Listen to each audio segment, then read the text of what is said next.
Hello students.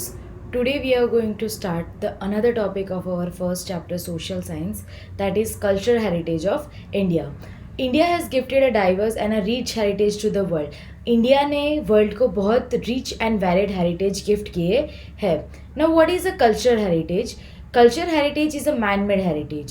Whatever is received or created by a human with his tact, wisdom, art and a skill is called a cultural heritage.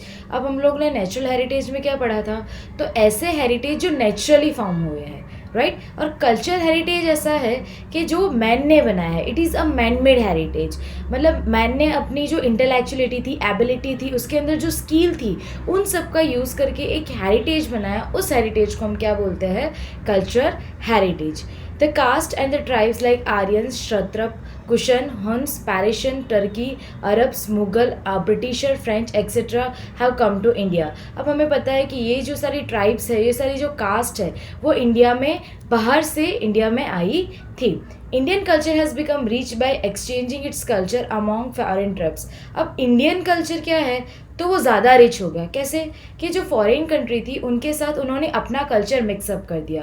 जैसे कि अगर foreign country India में आती है तो foreign country अपना culture और Indian culture दोनों को क्या कर देते हैं? मिक्सअप कर देते हैं. तो वैसे ही इंडियन कल्चर ने भी क्या किया? फॉरेन कल्चर को एक्सेप्ट किया. और दोनों के कल्चर जब मिक्स हुए तब हमारा जो इंडियन कल्चर था वो क्या हो गया? और ज़्यादा वाइड और रिच हो गया. The people of India from the prehistoric period have contributed to the people of the world. मतलब जो इंडियन के पीपल है प्री हिस्टोरिकल पीरियड से लेकर आज तक हर वर्ल्ड में हमारे इंडियन पीपल ने बहुत सारा कंट्रीब्यूशन किया है. वो फिर नेचुरल हेरिटेज के टाइम पर हो या फिर हमारे कल्चरल हेरिटेज की बात हो. The art of architect and scripture are 5000 years old. अब इंडिया में जो आर्किटेक्चर है, मतलब जो बिल्डिंग्स है और स्क्रिप्चर, दैट मीन्स जो स्टैचूज है, वो अराउंड कितने ईयर्स ओल्ड है? 5000 ईयर ओल्ड है. The remaining of a Indus valley civilisation is an evidence of this. अब इसका क्या प्रूफ है हमारे पास? तो हमारी जो इंडस वैली सिविलाइजेशन है वो इसका एक जीता जागता आपके पास एक प्रूफ है, एक एविडेंस है आपके पास, that Indus valley civilisation is around thousands of the year old. On seeing the remains of the figure of god and goddesses, human, animals and several toy as well as. मतलब हम जब हमारी जो पुरानी रिमेन्स है, गॉड एंड गॉडेस की मूर्ति है, human की मूर्ति है, फिर एनिमल्स की भी बहुत सारी मूर्ति है हमारे पास, सेवरल टॉयज एज वेल. और वैसे हमारे पास बहुत पुराने खिलौने भी है जो हमारी आर्ट है उसको क्या करती है? उसको आगे मेंटेन करती है. Several toys as well as the sculpture of the beard man and the statue of the dancer. That the best example of a statue of the dancer is our Nataraj Murti. One feels self-estimated and pride in our cultural heritage. मतलब इसके कारण हमारे हमारे हमें क्या होता है? हमारे कल्चर पे बहुत प्राउड होता है, right. A sculpture of the beard man, that a figure you can see in this slide, that figure is very unique and this shows the culture heritage of our India. मतलब ये sculpture बनाने में कितना time लगा होगा, कितनी skill लगी होगी, उसने कितनी इंटेलेक्चुअलिटी और अपनी एबिलिटी दिखाई है यहाँ पे. So we can say that we have a very rich heritage in our India. Further we feel proud, glad and also respect for our culture heritage. और इसके साथ साथ हमें हमारे कल्चर हेरिटेज के लिए क्या करना चाहिए? हमेशा प्राउड फील करना चाहिए और रिस्पेक्ट फील करना चाहिए. If we look at the figure of the bullock or a lion on the inverted lotus of a Mauryan era, अब the next figure you can see that एक inverted lotus है, उसके ऊपर lion और bullock की figure बनाई गई है. So that is also one art form that is of the Mauryan era. Mauryan era में ऐसी स्कल्पचर्स बनाए जाते थे. The statue of the Gautam Buddha is the meditative form, or the Kalkan statue of the Jay Tinthakar, the caves of the Ellora of a Rashtrakuta dynasty. Now दूसरा इसका example है the statue of a Gautam Buddha, that in a meditative form. मतलब एक मूर्ति है कि जो गौतम बुद्ध की है और वो मेडिटेटिव फॉर्म में है. तो हमें कभी कभी वो मूर्ति देखकर ऐसा लगता है कि जैसे अभी वो बोल उठेगी. सो इट इज़ ऑल्सो आर्ट कि मूर्ति है फिर भी वो जैसे बोल रही हो वैसे हमें लगता है. So that is our a very rich culture heritage. Along with that a कालकन statue of a Jain Tirthankar and the caves of Ellora, that is also a very best example of our heritage. Our cultural heritage accommodates palaces, buildings, sculpture, statue, vihars, chaityas, temple, mosque, tomb, fort and gates. अब हमारे cultural heritage के अंदर कौन सी चीज़ें include होती हैं, तो जो पैलेसेस है, फिर बिल्डिंग है, स्कल्पचर्स है, फिर stupas, Vihar and chaityas. Now what is this three thing? This is the Buddhist place और द जैन पिलग्रिमेज. और उनके जो मंदिर होते हैं उनके लिए स्टूपास, विहार और चैत्यास जैसे वर्ड यूज़ किए जाते हैं. टेम्पल्स मतलब जो हमारे मंदिर है वो, मॉस्क जो मस्जिद है, देन अ टॉम मतलब जो कब्र होती है वो, फोर्ट्स एंड द गेट्स. ये सारी चीज़ों को किसके अंदर इंक्लूड किया है? हमारी कल्चरल हेरिटेज. अब इसके साथ साथ कुछ हिस्टोरिकल प्लेसेस जो हमारी फ्रीडम मूवमेंट में यूज़ होती थी, that is the 11th point.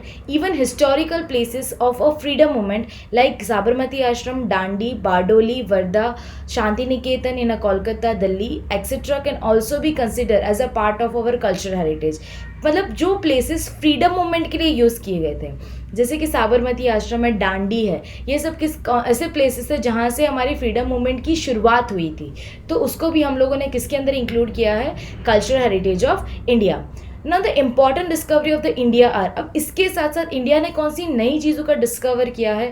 That language. That India में बहुत सारी लैंग्वेज आपको देखने को मिलेगी, सुनने को मिलेगी. And we have many of languages, regional languages.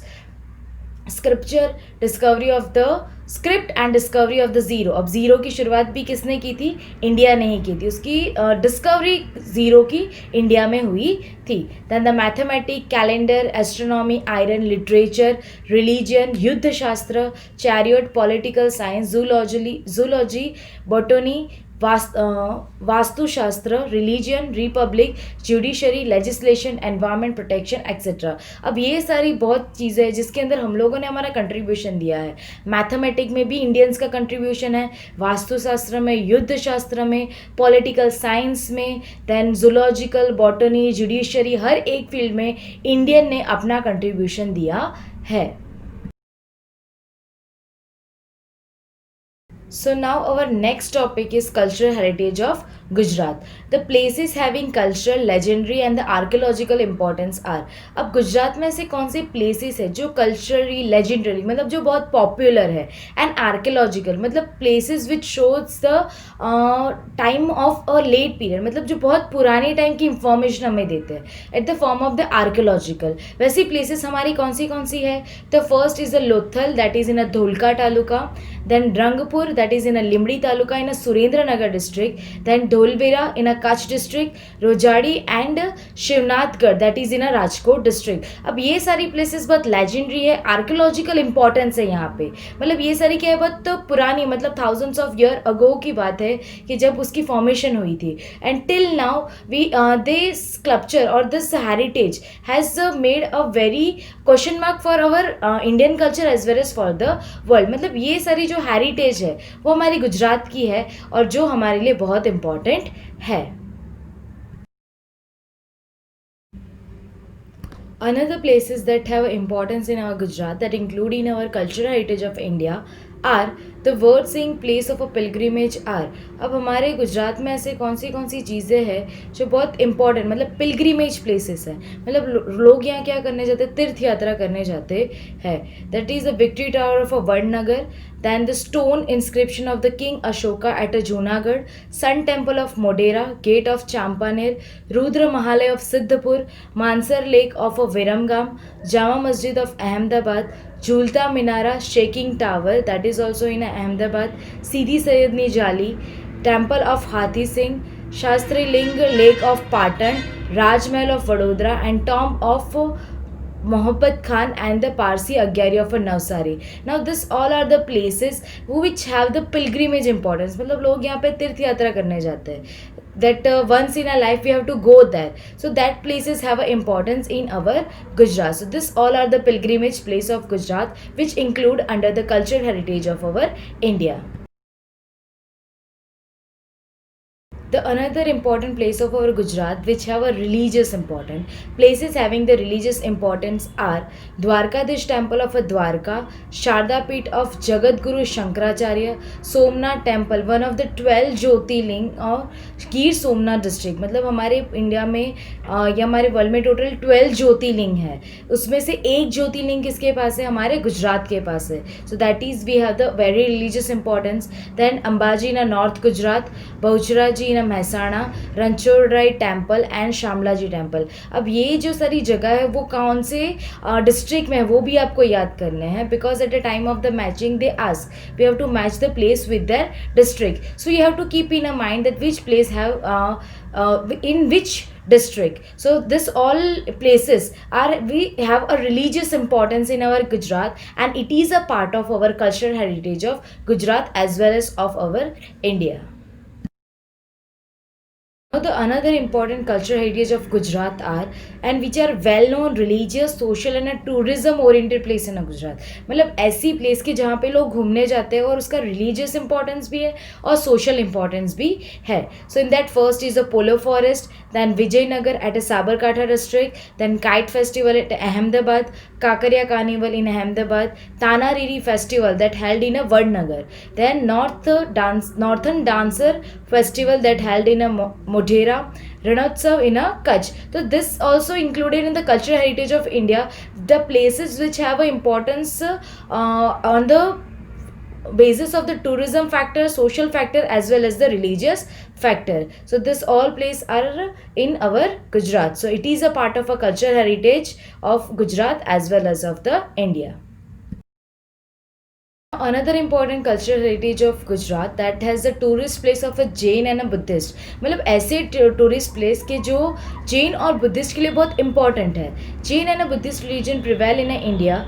Consequently, Jain and Buddhist caves are seen at a various places in Gujarat. As we know that Jain और Buddhist religion है वो कहाँ पे प्रिवेल हुआ है, कहाँ पे स्प्रेड हुआ है, तो इंडिया में हुआ है. एंड दैट केव्स मतलब उनकी बहुत सारी ऐसी केव्स है जो इंडिया में एज वेल एज गुजरात में देखने को मिलती है. So some of the caves are the Vadnagar, or we can see some of the places that have an importance in a Jain and a Buddhist religion are Vadnagar, Taranga, Khambadiya, Shamlaji, Koteshwar, Tadaja, Dank and Jangadia, etc. These are the places which have an importance from the basis of the Jain as well as the Buddhist religion. So this is a part of our cultural heritage and our India both. Now the next topic is the fair of the Gujarat. In that first is the Modhera fair that held at the Modhera Mehsana. And what is the time for that? It is the third week of the January. मतलब जनवरी के third week में ये fair वहाँ पे organise किया जाता है. Second is the Bahucharaji fair that held at the Bahucharaji Mehsana. And what is the tithi? Now it is a Gujarati month tithi. मतलब जो कार्तिक माक्षर पोष जो मंथ होते हैं उसमें जो चैत्र मंथ होता है उसके शुद्ध पूनम के दिन ये फेयर ऑर्गेनाइज किया जाता है. Then third is a Shamlaji Thakur ji fair that is held at the Shamlaji Aravalli. Now at the Kartik Shuddh 11 to Poonam मतलब same again the Gujarati month Kartik Shuddh 11 to Poonam में ये फेयर वहाँ पे ऑर्गेनाइज किया जाता है. Fourth is a Bhadarvi Poonam fair and it held at the Ambaji. As we all know the Ambaji में Bhadarvi Poonam के दिन fair होता है. And what is the तिथि for that? It is Bhadarvi Poonam. Then Bhavnath Mahadev fair that is at the Girnar Junagadh and the तिथि for that is Magh Vad 9 to 12. Then the Tarnetar fair.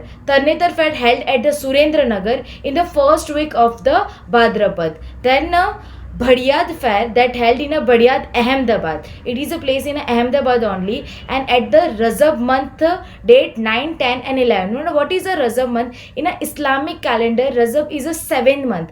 जैसे कि हमारी 12 month होते हैं वैसे Islamic month का जो 7 month होता है that is the Rajab month. Then 8 is a Naklang fair that is in Koliak that is at the Bhavnagar and on the Bhadarvi Vad Amas उस दिन ये फेयर वहाँ पे ऑर्गेनाइज किया जाता है. Now the another important fair of the Gujarat in that next it's a Madhavpur fair that held at Madhavpur Porbandar and what is the tithi for that? It is Chaitra Sud 9 to 13. Then next is Vautha fair that is at the Dhodka taluka of Ahmedabad and the tithi for that is Kartik Sud Purnima.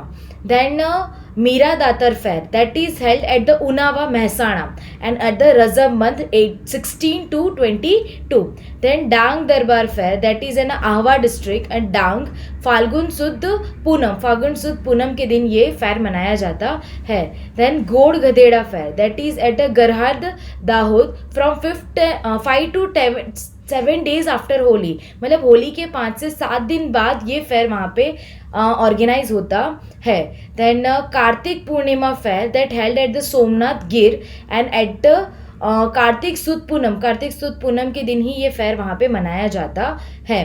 Then Bhanguriya fair at the Kwant Chhota Udaipur. Now Chhota Udaipur is a place in Gujarat only, so it is a fair that held from Holi to Rang Panchami. मतलब होली से लेके रंग पंचमी तक ये fair वहाँ पे organise किया जाता है.